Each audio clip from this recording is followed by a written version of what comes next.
नमस्कार, मैं जितेंद्र चतुर्वेदी। सबसे पहले तो आप सभी से आग्रह रहेगा कि अगर आप मतांतर से नहीं जुड़े हैं तो जुड़िए, वीडियो को लाइक कीजिए और साझा करना मत भूलिए। चर्चा अरविंद केजरीवाल सरकार की करेंगे, वो इसलिए क्योंकि जो विज्ञापन का फंड है उसको लेकर सुप्रीम कोर्ट ने जो कहा है, दरअसल वो आपकी सरकार पर बहुत बड़ा प्रहार है। और यही वजह है कि न सिर्फ सरकार बल्कि पार्टी और अरविंद केजरीवाल तक सदमे में चले गए हैं। तब यह स्वाभाविक सवाल उठता है कि आखिर में सुप्रीम कोर्ट में हुआ क्या। तो इस पर हम बात करेंगे, बात इस पर भी करेंगे कि ये जो विज्ञापन का इनका पूरा ताना बाना है वो क्या है। लेकिन पहले ये जानते समझते हैं कि आखिर में सुप्रीम कोर्ट में ऐसा हुआ क्या जिसकी वजह से ऐसा ऑर्डर आया जो अरविंद केजरीवाल की सरकार के लिए यह माना जा रहा है कि किसी संकट से कम नहीं है। दरअसल इन दिनों दिल्ली के जो हालात हैं उससे आप सब वाकिफ हैं। वो ये कि दिल्ली गैस चैम्बर बन चुकी है और उसे लेकर दिल्ली की सरकार हीला हवाली कर रही है। आरोप प्रत्यारोप का दौर चल रहा है। इसी बीच क्या होता है कि एक पीआईएल पहुंचती है सुप्रीम कोर्ट और फिर वहां इस बात को लेकर बहस चलती है कि ये जो प्रदूषण है ये प्रदूषण कम क्यों नहीं हो रहा है। और सुप्रीम कोर्ट उसे लेकर कई तल्ख टिप्पणी भी कर चुका है। यह भी कि जब हम संज्ञान लेते हैं तभी आपको ख्याल आता है कि प्रदूषण हो रहा है। फिर पराली को लेकर भी बातचीत हो चुकी है। लेकिन यह जो बहस चली, इसी दरमियान मामला आया रैपिड रेल का और इस मामले ने अरविंद केजरीवाल की सरकार को उल्टा कर दिया। क्यों? क्योंकि ये जो रैपिड रेल का मसला है ये नया नहीं है। मुझे लगता है कि ये संभवतः जुलाई की बात रही होगी जब इस रैपिड रेल को लेकर बात सुप्रीम कोर्ट पहुंची थी। और वो इसलिए पहुंची थी क्योंकि ये जो रैपिड रेल का प्रोजेक्ट है ये कोई 30,000 करोड़ रुपए का है, जिसमें केंद्र और जो संबंधित राज्य सरकारें हैं उनकी हिस्सेदारी है। और उसमें जो दिल्ली सरकार की अपनी हिस्सेदारी है इस प्रोजेक्ट में फंड के लिए, वो हिस्सेदारी अरविंद केजरीवाल की सरकार जो है वो पूरा नहीं कर रही थी। इसी बाबत जो है बात सुप्रीम कोर्ट पहुंचती है और वहां कहा जाता है कि इस रैपिड रेल प्रोजेक्ट में चूंकि दिल्ली सरकार अपना हिस्सा नहीं दे रही है, अपना अंशदान नहीं कर रही है, इसलिए इसमें दिक्कत आ रही है। तब सुप्रीम कोर्ट ये कहता है कि नहीं, ये तो ठीक नहीं है, आपको अपना हिस्सा देना चाहिए। केजरीवाल की सरकार कहती है कि साहब हमारे पास तो फंड ही नहीं है। तब सुप्रीम कोर्ट ये आदेश देता है कि दरअसल आप ऐसा करिए कि जो 3 साल का आपका लेखा जोखा है ना, किसका, विज्ञापन का, उसको जरा लेकर आइए आप। अब वो विज्ञापन का लेखा जोखा जब आता है तो पता चलता है कि 1073 करोड़ रुपए 3 साल में अरविंद केजरीवाल की सरकार ने खर्च किए। तब सुप्रीम कोर्ट ये कहता है कि अपने विज्ञापन पर जो आप एलोकेशन कर रहे हैं वो तो ठीक, अब आप इसी में से क्या करिए कि दे दीजिए इस रैपिड रेल को, और ये जरूरी है। अब इस बात को आप देखिए कि 3-4 महीने हो चुके हैं, लेकिन अरविंद केजरीवाल की सरकार पर जूं तक नहीं रेंगा कि जो सुप्रीम कोर्ट ने कहा है उसको मान लिया जाए। और मैं आगे बढ़ूं उससे पहले आपको एक उदाहरण देता हूं। ये जब सुप्रीम कोर्ट का जजमेंट आता है दिल्ली सरकार में वो ट्रांसफर पोस्टिंग को लेकर, तब इस जजमेंट के बाद केंद्र सरकार अध्यादेश लेकर आती है। आप जानते ही हैं, जो अब दिल्ली सेवा कानून की शक्ल में आ चुका है, उस अध्यादेश को लेकर नरेंद्र मोदी की सरकार के खिलाफ अरविंद केजरीवाल एक अभियान चलाते हैं। उनकी सरकार अभियान चलाती है, उनके नेता अभियान चलाते हैं कि देखिए सुप्रीम कोर्ट ने जो जजमेंट दिया था उसको जो है नरेंद्र मोदी की सरकार मान ही नहीं रही है। यानी ये सुप्रीम कोर्ट के का जो आदेश है उसकी अवहेलना कर रही है।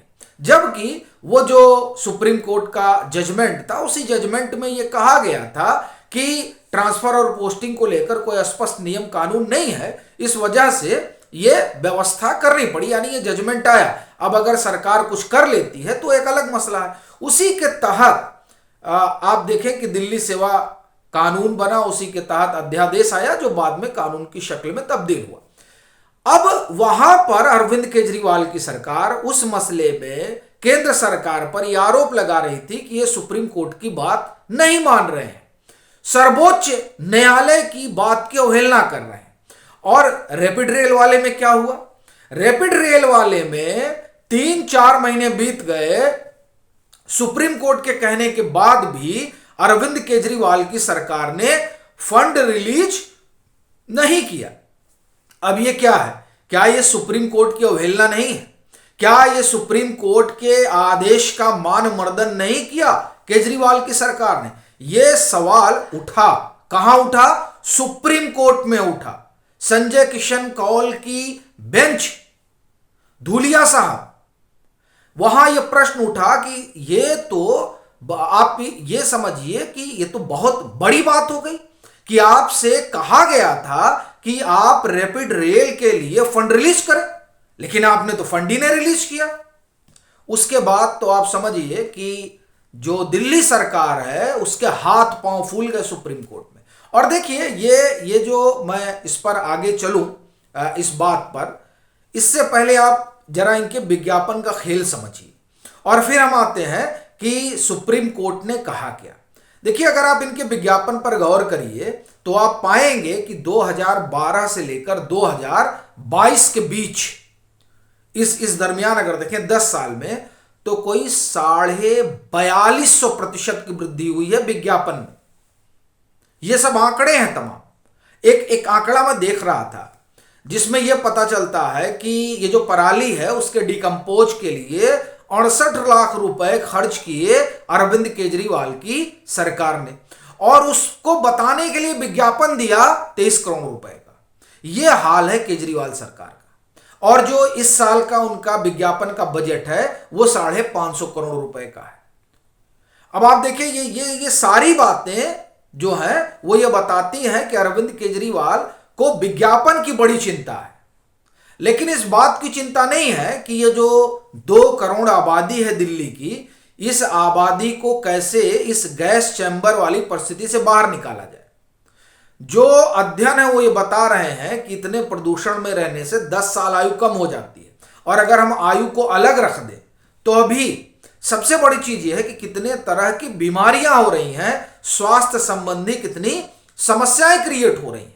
लेकिन ये सब अरविंद केजरीवाल की सरकार को समझ नहीं आ रहा। अरविंद केजरीवाल की सरकार को सिर्फ पॉलिटिक्स समझ में आ रही है। जो आपने देखा होगा कि पिछले कुछ सप्ताह से दिल्ली में चल रहा है, और वो इस बात को लेकर कि साहब ये जो दिल्ली का दम घुट रहा है उसमें हमारी जिम्मेदारी नहीं है, जिम्मेदारी फलाने की है, जिम्मेदारी ढिमाके की है, हमारी उसमें कोई भूमिका नहीं है। और आप देखिए कि किस तरह से जो इनके पर्यावरण मंत्री हैं गोपाल राय, फिर इनकी जो आप ये कहें कि दूसरी मंत्री हैं आतिशी मारलेना, ये किस तरीके से घेराबंदी कर रहे हैं। और उसमें आपने देखा होगा कि जो दिल्ली पोल्यूशन कंट्रोल कमेटी के चेयरमैन हैं उनको हटाने तक की अनुशंसा इन लोगों ने कर दी। लेकिन ये सारी बात तब धरी रह गई जब सुप्रीम कोर्ट ने 2 टूक पूछा कि आपसे कहा गया था कि आप रैपिड रेल के लिए फंड रिलीज करिए, आपने फंड रिलीज क्यों नहीं किया। और दरअसल ये जो क्यों है वो अरविंद केजरीवाल की सरकार पर बहुत भारी पड़ गया, और सुप्रीम कोर्ट ने कहा कि हम आपका जो फंड है विज्ञापन का उसको सीज करते हैं। उसके बाद आप समझिए कि दिल्ली सरकार के हाथ पांव फूल गए सुप्रीम कोर्ट में। उन्होंने कहा कि साहब हमको एक सप्ताह की जो है वो मोहलत दे दीजिए। सुप्रीम कोर्ट ने कहा कि अगर 1 सप्ताह के भीतर ये नहीं हो जाता है तो आप ये मानकर ये जो ऑर्डर है वो ऑर्डर ऑपरेशनल हो जाएगा, यानी जो फंड है इनका विज्ञापन का वो आप ये कहें कि सीज हो गया है। तो ये स्थिति है अरविंद केजरीवाल सरकार की। और अब ये देखने वाली बात रहेगी कि जो 1 हफ्ते की मोहलत मांगी गई है उसमें ये क्या करते हैं, क्योंकि ऑर्डर तो स्पष्ट है कि आपका फंड सीज किया जा रहा है। अब 1 हफ्ते में अगर ये नहीं करते हैं तो जो ऑर्डर है फंड सीज करने का वो ऑपरेशनल हो जाएगा। तो आप एक तरह से कहिए कि 1 हफ्ते के भीतर जो कुछ करना है वो ये करें।